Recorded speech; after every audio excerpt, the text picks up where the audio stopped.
Tim Duncan, Shaquille O'Neal, Kobe Bryant, Oscar Robertson, Wilt Chamberlain, Larry Bird, Kareem Abdul-Jabbar, Bill Russell, Magic Johnson, ug Michael Jordan. Sila ang mga top 10 basketball players sa kasaysayan sa NBA. Kinisumala pa sa msn.foxsports.com.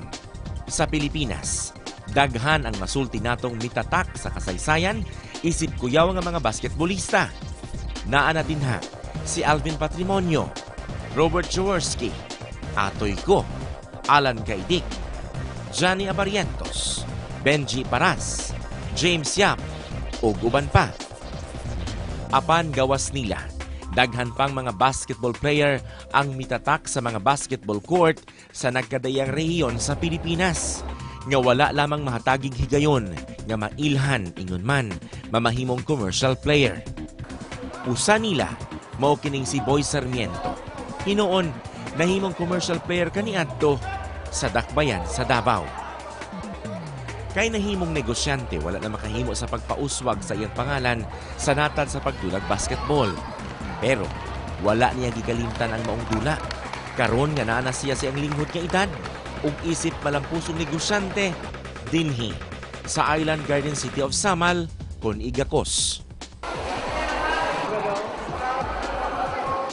Isip mahin sa iyang pagtunol sa iyang kinaadman sa dulang basketball ngadto sa mga bata, ingon man sa mga bayong-bayong ang pag-apod-apod og bola ngadto kanila. Lakang kining gikalipay in taon kaayo niya ingon man sa mga batang nakadawat sa mao mga bola. Kapin kun kulang 600 ka bola ang iyang nadalit sa mga bata sa Island Garden City of Samal, kinsa nagikan pa sa 39 ka barangay sa Samal. 46 ka barangay naa ang Samal, apan 39 lamang ang nakaapil sa maong natagay sa Mongasa. Para sila tanan, parehang oportunidad. Depende sila kung paningkamot na. Kung isa rin tagagbola ni Wapol, loe putong uban. Kay kani, sa usa ka team, 15 man ka player sila. So, I expect within a year or 2 years, kung na mga bola sa ilang kiliran, every now and then, pwede sila mag-practice of dribble shot. So, dako kayo tsansa ang ilang ugmaon sa pag-dula o basketball. Gibati man gud ni si Boy Sarmiento ang kahangawa sa mga batang naghinam-hinam nga makadula gayod sa mong matang sa dula. Kinsa dili makadula tungod walay kaugalingong bola. Kaniadto man gud kuno sama nining mga bataa wala usab siya kaugalingong bola.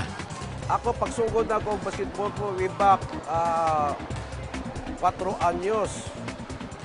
Hangtod nga nag-high school ko, wala agi ko kapanagyag bola. Kasagaran nga ginapraktisan ako po, buslot nga bola. Gabi o utog-tutog ko magdula, magtiniil pa tungod sa kawadon. Pero nga nung mi-excel ko sa basketball, tungod sa akong interest, ang mga bisyo wag din ako nagsundan. Doon kayo nagpatikbabaw nga akong interest sa sports. Sa bolang nahatag nining 9 anyos, nga batang si Carl Vencestrera, taga Barangay Anonang, mamahimong makapot kuno niya ang pangandoy nga mahimong usa ka hawod nga player sa basketball. Dakong tabang na ang bola nga mutuklod kaniya sa pagkupot sa iyang damgo bisan unsa man ang mahitabo sa unahan. Nalipay may kinatagan nini o bola ni Sir Boy. Si Daryl Brace Gunato nga taga Barangay Bandera, sa barug pa lang halatang manula ay gayod og basketball. Alang niya, sama ni Carl Benz, nagpaduol kunog samot kaniya ang damgo nga mamahimong sikat nga player puhon.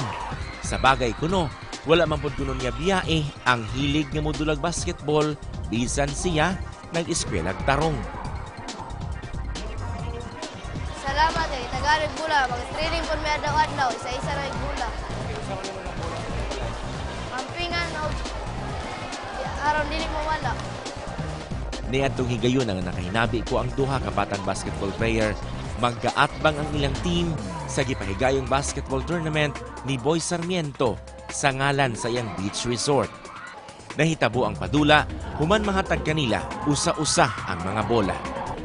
Sa akong naobserbahan, diyang saksi ako sa first quarter sa maong game.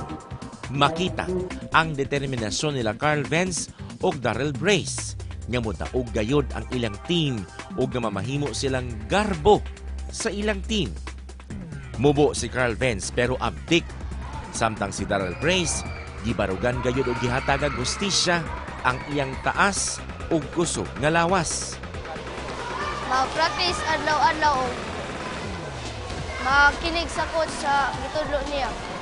O himuon dyan og taro. Gusto ko mag-basketball para makakaton. O-sport. Pero kining mga bata, dili mamahimong madaugon ug malampuson kung wala ang suporta sa ilang mga ginikanan. Mga ginikanan nga misabot sa ilang mga gusto. Trapo sa ilang mga singot, muhungit sa ilang mga pagkaon, mupainom kanilag gatas, mupainom kanilag tubig, mupainom kanilag vitamina, mupatulog ug mulantaw kung sila ba luwas sa ilang nakaw ug mga tulad. Ginasuportahan ako siya sa sports na iyahang gusto, iyang mahiligan para malikay siya sa mga masama na bisyo kay para makakaton po siya og good na sportsmanship. Gikan sa nagtubo siya, naanad lang siya nga naibula. Naibula kay magdula-dula ta, simple lalaki man ta. Kung sa'y atong hilig, ato pong itudlo sa atong anak. So nakita ko na ko nga nahilig na po niya na dugay. Muna akong ginapakuan lang sa nga iyahang magsige siya og practice para nga dili po siya ibalo na ka lalaki atong anak na ay mga tendency nga basig nakuan siya sa bisyo, droga. Muna nga suportahan ako sa sayang hilig nga sa pagkuan niya sa basketball. Busa, silang mga anak, mapasalamaton gayud kaayo sa suportang gipakita sa ilang mga ginikanan. Kay kung wala bayay pagtugot sa ginikanan, wala gayoy mga anak nga matapok din hikaron. Sa pagdula na ko, di ba masukong sila magsipapa, masukong sila sa kuha. Mga man dyan akong iligan na dula dyan sa sugat pa o gamay pa.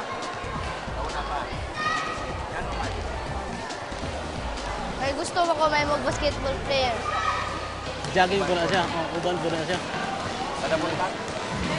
Every mag-jogging ko, uban siya.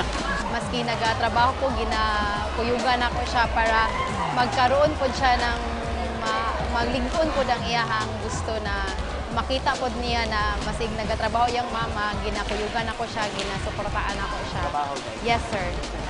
Dili gid siya ingon nga malulong sa kanang mga bawal nga bisyo. Moro man akong gusto sa akong anak. Tarong eskwela kay ginaingon ako sa akong anak kung sa imong hilig suportahan ta ka, eskwela ka. Sige, go basta magdinarong lang. Apan gawa sa mga ginikanan nga misuporta sa mga bata, maong mga barangay opisyal kinsa natahasan nga mangita kanila aron iparang sa players sa laing barangay.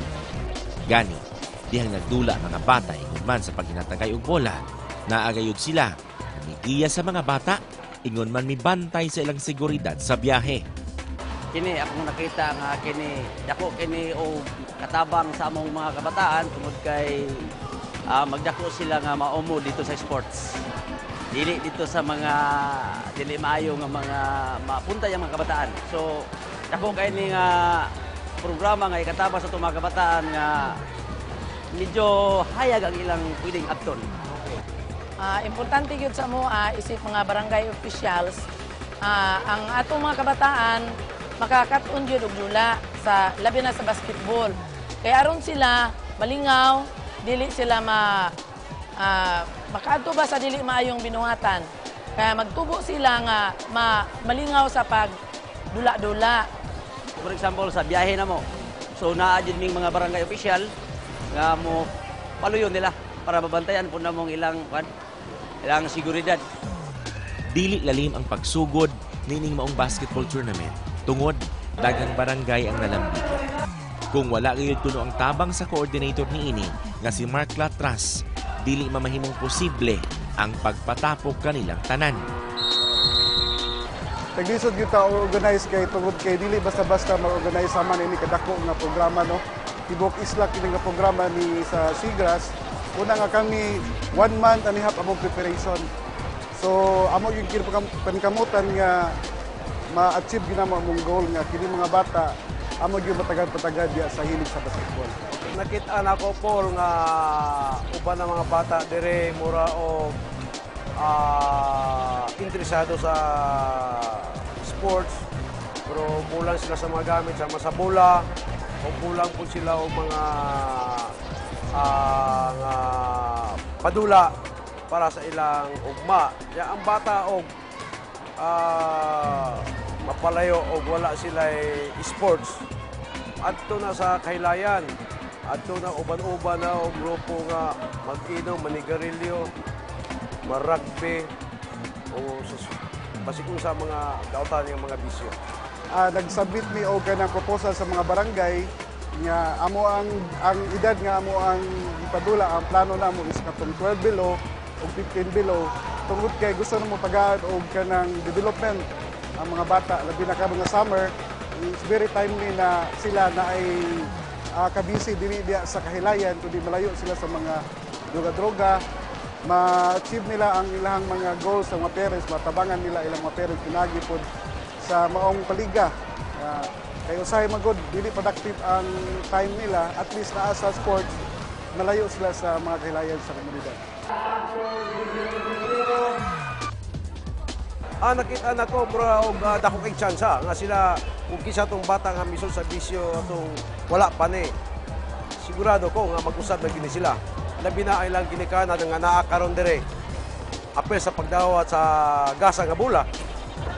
Usa na sila nga mo hatag og encouragement sa ilang anak nga go to sports, no to drugs. Abi ninyo, sa dagan sa itong mga nahinabi, nakita nato ang bulawanong pulong nga gibatunan sa matag usa. Kini ang pulong suporta. Usbon ko. Pulong suporta. Suporta sa ginikanan ngadto sa ilang mga anak. Mga opisyal sa barangay ngadto sa iyang mga ginsakpang pamilya. Mga negosyante ngadto sa mga taong nakabenepisyo sa ilang produkto. Mga taong nagpuyo sa saman. Mga taong una na himong ligdong og linghod ang edad ni agi pagkabata. Ang bata kung dili mamatuto og tarong sulod sa pamilya ug mabantayan sa iyang gobyerno, sakit sa ulo sa iyang katilingban.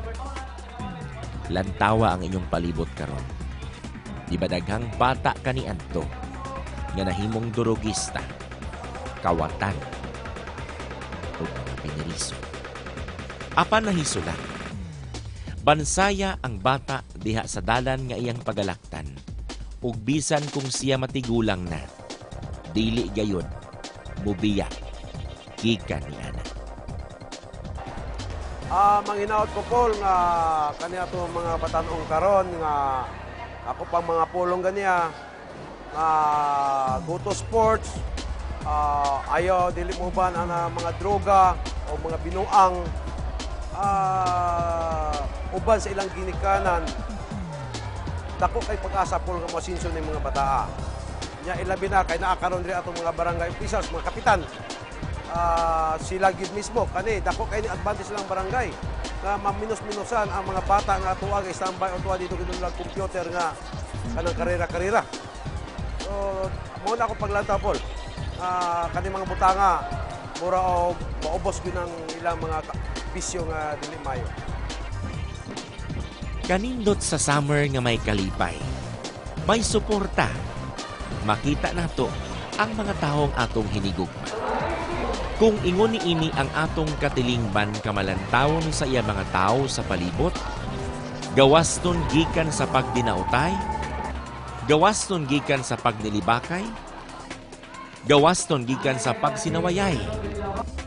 Gawas nun gikan sa pag-inawayay.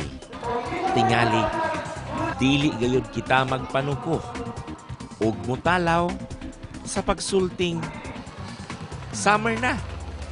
Basketball ta.